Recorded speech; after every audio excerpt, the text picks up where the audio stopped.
So you've learned how to talk about places, you've learned how to measure. Let's do some practice, okay?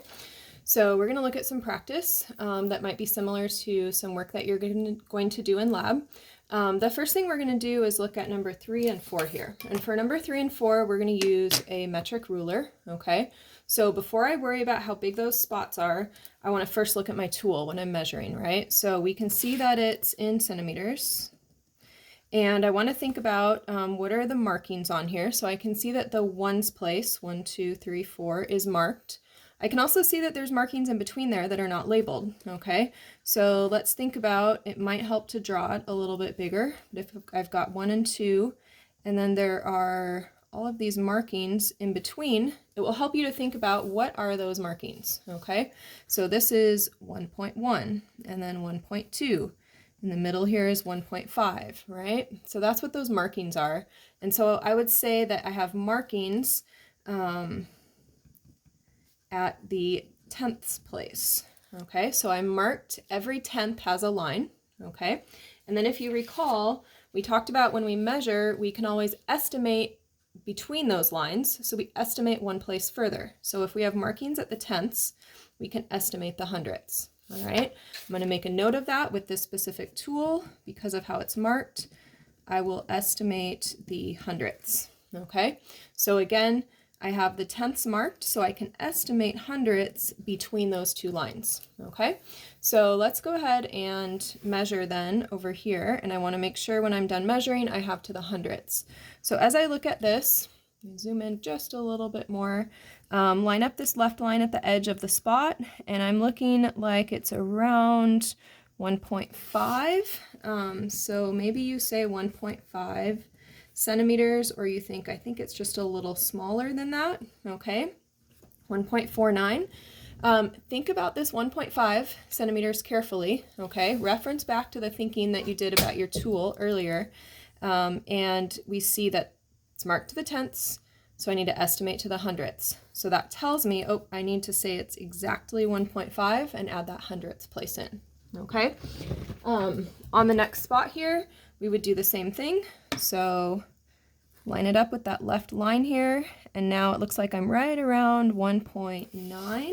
So maybe you say 1.91 centimeters, or if you think it's right at 1.9, don't stop there. Reference what you thought about initially, and that was that I need to go all the way to the hundredths because of the precision of the ruler that I bought. So 1.9 centimeters. And remember, there's going to be a little bit of fluctuation, so either of those would be a full point correct answer. All right, so I've sketched out some of the beakers and graduated cylinders that you might see in your lab experience. So check out this one here, okay? Same method. We want to think, what's marked? What am I going to estimate? So as I look at this, let's complete my markings. I see a 20 and a 40. So this is a 10, 20, 30, 40.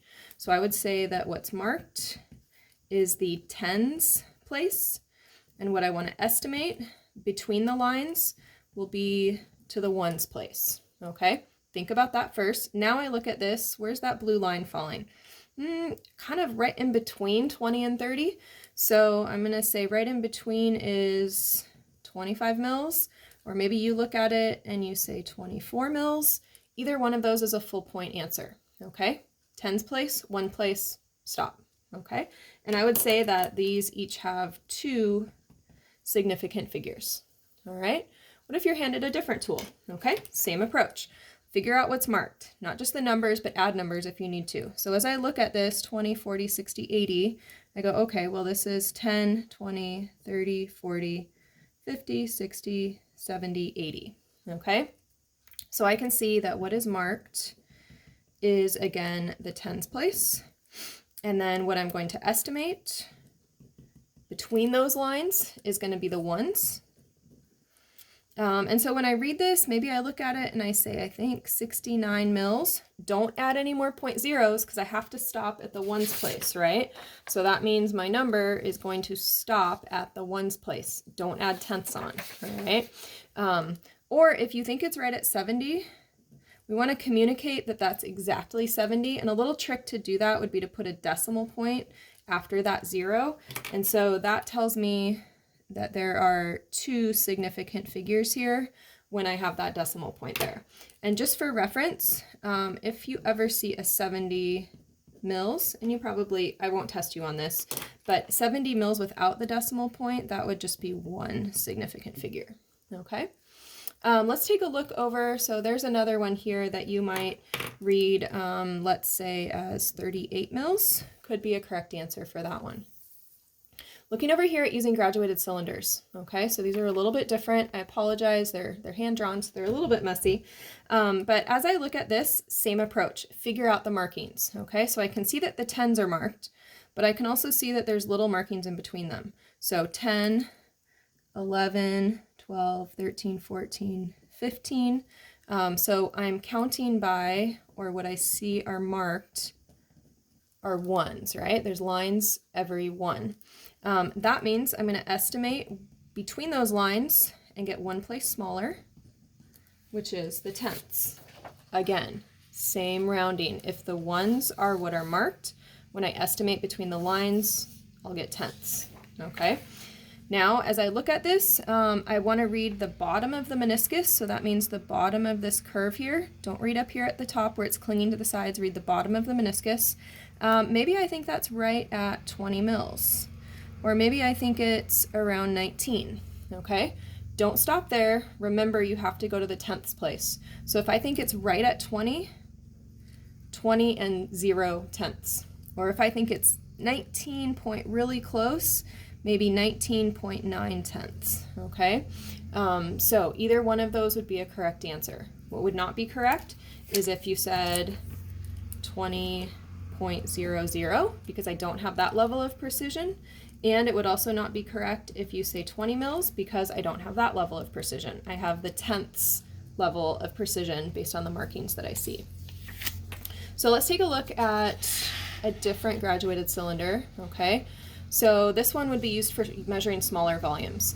As I look at this, same approach. What's marked? What will I estimate? So I notice here that the 1s are marked, but I also see that between 7 and 8, so between the 1s, there are lots of little markings, okay? So that would be, for example, in the middle here, this would be 7.5, right? 7.1, 7.2, 7.3, 7.4, 7.5. So I can see that on this tool here, what I have marked is the 10ths place, and therefore I'm going to estimate between those lines to get 1 place smaller, which in this case will be the hundredths. So now I'm looking at, hey, this tool that can go to the hundredths is more precise than this one that could only go to the tenths. So good for smaller volumes where you need to be really precise, okay? Let's zoom in on where that's landing. So again, meniscus, look at the bottom of the meniscus, and maybe that falls right about here, okay? Don't read up here. So bottom of the meniscus, looks like it's falling right around 8, or maybe you're thinking, I think that's maybe 8.1. Oh, sorry, 8 or 8.1. Don't stop there. Go back to what you were thinking about. Mark the tenths, estimate to the hundredths, okay? So if I think it's exactly at 8, I need to go all the way to the hundredths with that exactness, and don't forget your units. Or if I'm saying I think it's 8.1, 8.10 milliliters, or maybe you think it's 8.11 milliliters, okay? Any of those are correct. They all go to the hundredths, which communicates the quality of the tool that I was using, okay? One more over here I'm not going to talk through, but again, you would look at the bottom of the meniscus, and maybe a measurement here could be 38.0 mils, or something give or take a couple tenths from that. All right, a final type of measurement that you're going to do is temperatures. So this would be a thermometer kind of on its side here, all right? And as I look at this thermometer, here's 0. All right, so I'm checking out the markings first. So 0, 10, 20, 30, 40, goes all the way up. I notice that between 0 and 10, there's more markings. So this would be like 5, 10, 15, 20, and each marking is 1, right? So be disciplined. I see that the lines are marked to the 1s place, right? 1, 2, 3, 4, 5, 6, 7, 8, 9, 10. And so then I need to estimate between the lines 1 more place. So that will be to the tenths. So every measurement I take on this thermometer, hot, cold, whatever, they all need to go to the tenths place. And you'll notice at the top of the thermometer is a degrees Celsius, so that's telling me the units, okay? So check out number 1 here. Number 1 is below 0, right? This is actually negative. So if I look where that pink is, I'm looking at this and I'm saying, well, there's -9 and there's -10. It's a little past -9. So maybe for 1, I would say that this is -9.4 degrees Celsius, okay? So it's negative below 0, kind of like a number line. Number 2 here is just above 0, maybe between 0 and 1. So I might say that this is 0.5 degrees Celsius, okay? Sticking with the tenths place on both of these because it's the same instrument, right? And then finally, looking here at 4, this would be maybe your room temperature.